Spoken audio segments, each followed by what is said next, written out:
Bonjour à tous. Alors, je voulais faire une autre vidéo notamment sur la Model Y et montrer que bah oui, on peut faire des dérapages du drift avec la Model Y en mode dyno, le fameux dyno mode qui est utilisé pour passer la voiture sur un banc de puissance. Donc là, on voit bien que le pilote entre guillemets contrôle bien la puissance là avec la dérive du train arrière. Et donc on voit que voilà, on a plus d'infos en plus de ce que je vous avais montré la dernière fois avec la détection des feux qui semble arriver. Et là vous voyez le mode off-road aussi de la Model Y avec une roue qui est en l'air complètement. Alors, ce qui est intéressant, c'est qu'on voit qu'elle roule quand même un peu, donc toute la puissance n'est pas transférée sur l'autre roue, mais en tout cas ça marche super bien. Donc le différentiel et puis la gestion du mode électrique là est quand même remarquable comme sur toute voiture électrique, puisque la puissance est réglée aux petits oignons. Là, on voit aussi des tests d'accélération de la Model Y Performance. Et vous allez voir qu'en fait, c'est pas très très loin d'une Model 3 Performance, puisqu'on a, alors là, c'est pas le 0 à 100, c'est le 0 à 60 miles en 3 secondes 4. Donc on est vraiment pas loin, la 3 secondes 8, 3 secondes 79, donc on est vraiment pas loin d'une Model 3 Performance. On doit avoir 2-3 dixièmes de plus, ce qui reste tout à fait raisonnable pour une voiture de ce gabarit. Et là maintenant vous allez voir, j'espère sur route fermée, quasiment à 200 à 145 miles par hour, donc ça fait plus de 230 km/h.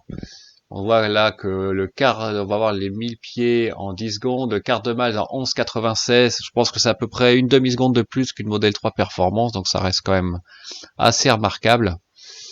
Et je pense qu'il va arriver en vitesse max pas loin de 150 miles par heure, donc ça doit faire environ 230 km/h, donc il n'y a rien à dire.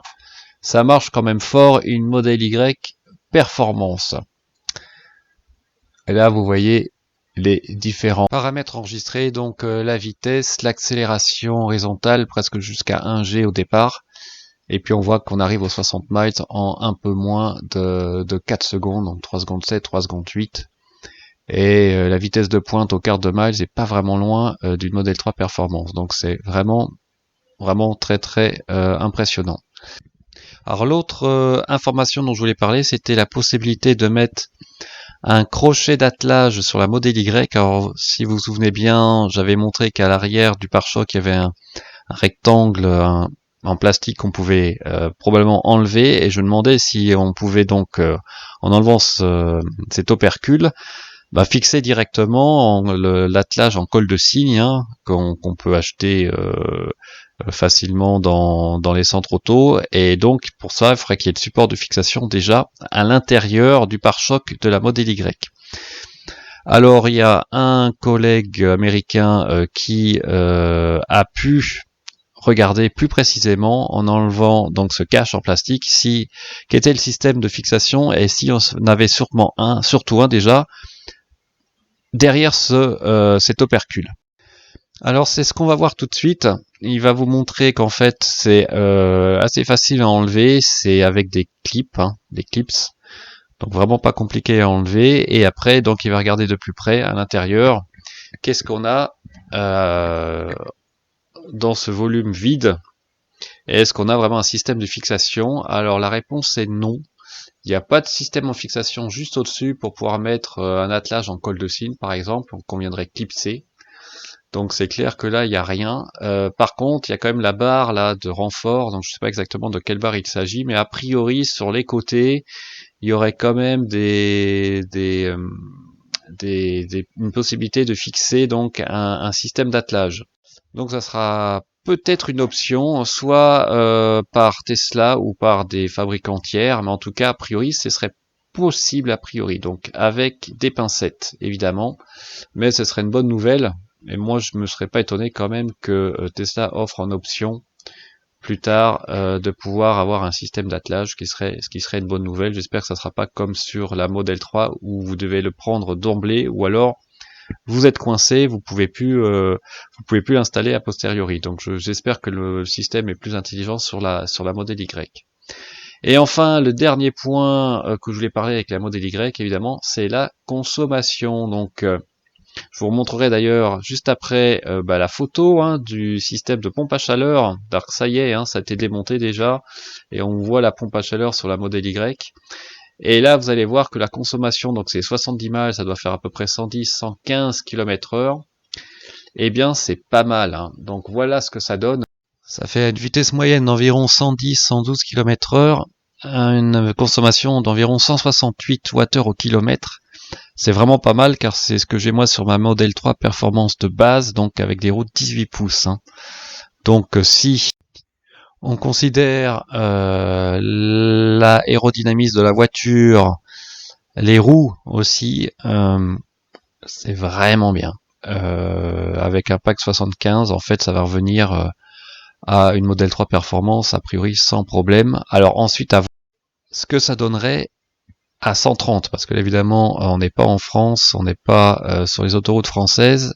Je serais curieux de savoir si à 130, la consommation est aussi similaire à une Model 3 performance, car là, je pense quand même que l'aérodynamique un peu moins performante, vu la hauteur de la voiture, pourrait impacter la consommation.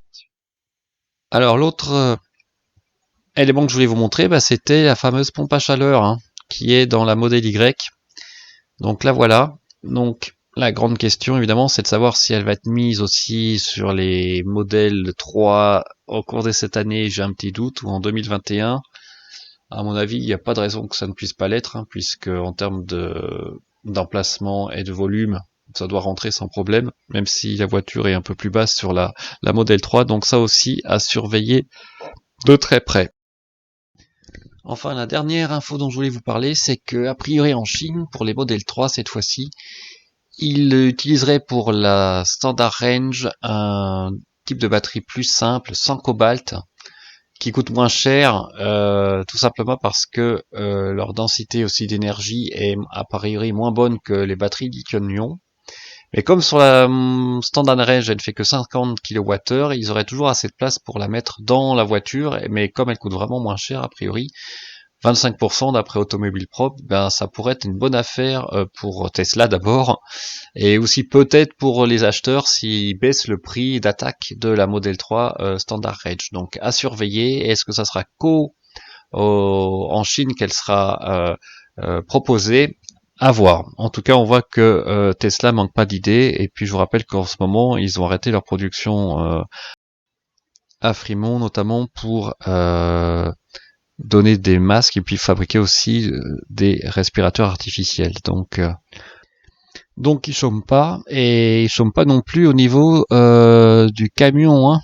Regardez là ce que j'ai trouvé aussi sur internet avec probablement des tests intenses, je ne sais pas où, mais en tout cas il a bien roulé ce futur camion Tesla, il a bien pris la poussière, et c'est aussi prometteur. Là j'ai hâte de voir quand même l'autonomie, et deux, combien de temps ça mettra pour recharger un tel mastodonte. Sachant que bon, évidemment, les conducteurs de camions s'arrêtent quand même plus longtemps que pour nous pour faire un voyage en vacances. Mais bon, il y a intérêt d'avoir des sacrés superchargeurs pour s'occuper que des camions aux États-Unis, parce que ça va pomper pas mal en énergie. Alors j'espère en tout cas que d'abord cette crise va s'arrêter le plus vite possible, parce que quand même beaucoup de gens qui sont touchés, c'est quand même très très grave, et puis qu'aussi en second plan, si je puis dire, au niveau économique, Tesla va tenir le coup, car ça aura forcément un impact au niveau des ventes et au niveau de la trésorerie. Mais enfin bon, c'est pas trop le sujet actuellement, il y a d'autres priorités, donc je vous remercie encore pour votre attention, je vous souhaite une très bonne semaine, prenez très bien soin de vous, et on se dit à très bientôt. Au revoir.